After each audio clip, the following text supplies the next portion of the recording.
Jared pulling FroKnowsPhoto.com, and this is the weekend photo section. What do I call this? Weekend photo section critique and honorable mention. I wanted to point out some people that did some outstanding things this week, as well as give some tips on some photos that come up. The reason I picked this photo right here, I believe it was again taken with a Nikon D7000 with 18-200 Nikon lens. I love snow cones. I love snow cone. Yay, snow cones. I like rainbow snow cones because they're so tasty. But anyway, excuse me. I didn't pick this image because I thought it was a killer shot. What I thought is that this photographer did a great job. They put up 4 or 5 different images from this weekend that worked very well as a theme. They showed the photos that they were on the beach. They were capturing great images. I just picked this one because it's a snow cone, and I like snow cones. So check out this person's, Chiho12. Check out their photos in the forum section, in the weekend section, so you can see the images I am talking about. Here's a photo. This person stepped outside of the box. Let's see. They are FIGO. They stepped outside of the box. They put up their MacBook Pro, their iPad 2, their iPhone, and their iMac, and they put their family in all of the photos. This is what I'm looking for. Stepping outside the box, trying something different, seeing things a little different, and being creative. This person forced themselves to try something new, and they came up with something, and I thought it was important to mention this and give them some props. So really, just trying things on your own, on a theme. It may not be a theme that you may like, but forcing yourself to do it, this is what we did in school. I mean, we got themes, and like, Jared, you have to shoot a fashion photo. And I'd be like, I want to go shoot the Flyers. I want to go shoot sports. How do I make fashion out of that? And you really don't. So I had to, I had to really bust my ass to try. I mean, I usually did a half-assed job when it came to things I didn't want to do in school, like fashion photography. And I would just try to bitch my way into a good grade sometimes. But, you know, anyway, I did it. I should have done a better job, because that's the point in school, that you should be doing a better job, and I didn't. But, you know, that's what these themes are about. Trying things different, stepping outside of the box, out of your comfort zone, to do something that when you're ready for that real job and it comes along, you're ready for it because you've already done stuff similar.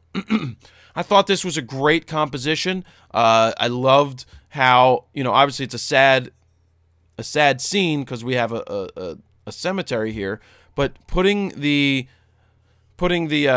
gravestone down here at the bottom really draws you in and through the image. One feedback that I have is I'm personally not a big fan of a black and white image with selective color.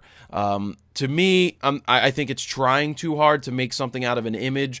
This image is strong enough to stand on its own, even in black and white, or possibly color, so you get the red of the flowers. I'm sure some of you will disagree, but my personal preference is for, you know, when I see those wedding photos where it's the bride and the groom and all that good stuff, and all that's in color are the flowers, to me, I think that's trying too hard, and it's not very creative. Now, back in the early 1900s, when you had black and white images that were hand-colored, that was a skill, that was an art. Nowadays, you sit in Lightroom, you just pull out the color, you pull out the colors you don't want, excuse me, and you're left with the colors that you do want. But I thought this was a great concept, great execution on this photo, and that's why I'm pointing it out. This dog photo was also very well done. Very sharp image. I'm not sure, I mean, the images that people send in aren't the largest files in size, so you can't always tell, but I liked the color, I liked the background, I liked the separation of the animal. So great job. Well, let me go back to the last guy and say, what's it say, Pedra Hyder? I can't really see. I got to get close. And nice job here with Rylan. You know, dog is really good. Dogs are great subjects. The eyes are nice and sharp. The light in the eyes are great. You can see the reflection of the sky. Awesome. Like the color, like the clarity. That's why I pointed it out. And let me just say, there were so many great images. I would have been here for like 100 images pointing them out if I really took all of the images that I thought should be mentioned. I just pulled some from occasion, pulled some when I came past them, and put them into another folder. So Simple J had this photo on the beach. Gosh, the cold. Anyway, this photo on the beach is great. What would make... I love this light. This looks like it's in, I guess, what was that show called? What was that show called? Well, with the beach and Pamela Anderson. Baywatch. Wow. Looks like it's in California or something along those lines. I wish that there weren't people walking in the background, especially the girl with the big, the fuchsia butt pants, butt shorts. But really, my focus does go to the subjects, and then it moves across to that. So if there was a possibility of cutting the background and not having them in there, you know, maybe moving your angle to the right so you're shooting more out into the ocean so there's less people in the way, it would be even better. But I love the fact that she's smiling, holding the hand. He's smiling, looking down at the child, holding the hand. It's framed very well. It has a selective crop, and I just thought it was a good image. I would warm it up slightly because they're on the beach. It looks a little cold, and it shouldn't look cold when you are on the beach. But I thought this was a very nice family shot. This is another shot that I came across. It was from, what, the Red Bull Speed Fest or Challenge that somebody took, Terry Willard. And the thing that I got out of this photo is, yeah, it's nice that you get the action, you get the face on the person, but this is a shot. Ooh, and the thing that always hurts me are horizons that run all the way down like this. Horizons, you know, in the background that aren't straight become really, really distracting. And it's really distracting when I have to constantly go, also, I'm sure. So I apologize for that.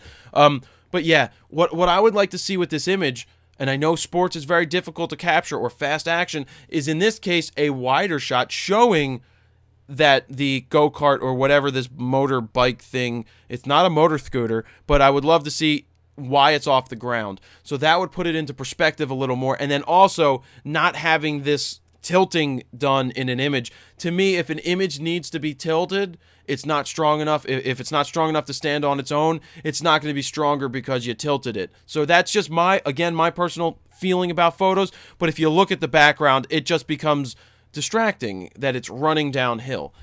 So that's that. I thought this was a really cool image. I think it was really close to being picked for the top 5, but I thought that the people didn't stand out enough away from the graffiti of the background, but I liked what was going on here. So if the subjects were standing out maybe a little further away from the background, they were maybe a 51.8 or a 35.18, and you got a little closer and blew the background out slightly, but you still knew it was graffiti, I think it would be a little stronger. It's a strong image, but like I said, if there was more separation and more focus given to the subject rather than the wall, I think it would be really strong. I'd be interested to see if that would happen in black and white. Of course, you're going to lose some of the graffiti color, or we'll call it graffiti art. So in that case, you know, I'd like to see what would have happened, but I wanted to point this photo out because I thought it was almost there, and to give some corrective criticism and feedback on if we could make the subject stand out a little more, the image would pop and go boom. And I believe this is, oh, I didn't give the name again. Let me get closer. Todisa. Great job. This shot is from Wombat 42. Now, Wombat 42, here's the voice again. Wombat 42 did a whole series of the Coke family. You've got vanilla Coke, you've got the mini can Coke, and you've got classic Coke. Excuse me. And there's about 4 or 5 different images that he or she, I don't know if that's a female or a male, went out and captured. They tried something. They took the family theme and made it work with Coca-Cola cans. There's themes where it's closer to them sunbathing. There's a Christmas card done. So check out Wombat 42's photos in the weekend forum section to see what they captured and what they created on their own. There was one where the cans were standing and then the mini can was jumping, so I'm guessing that's like the baby of the family.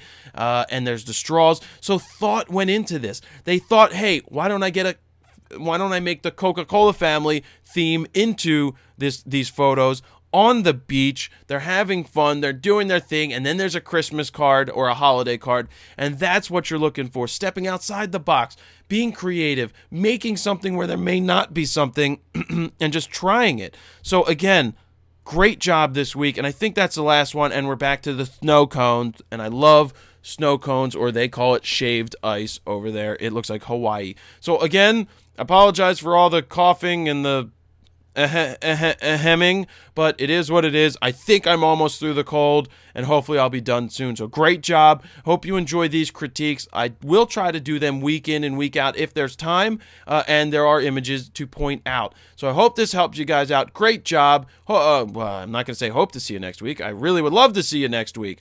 Jared Poland, FroKnows Photo.com. See ya.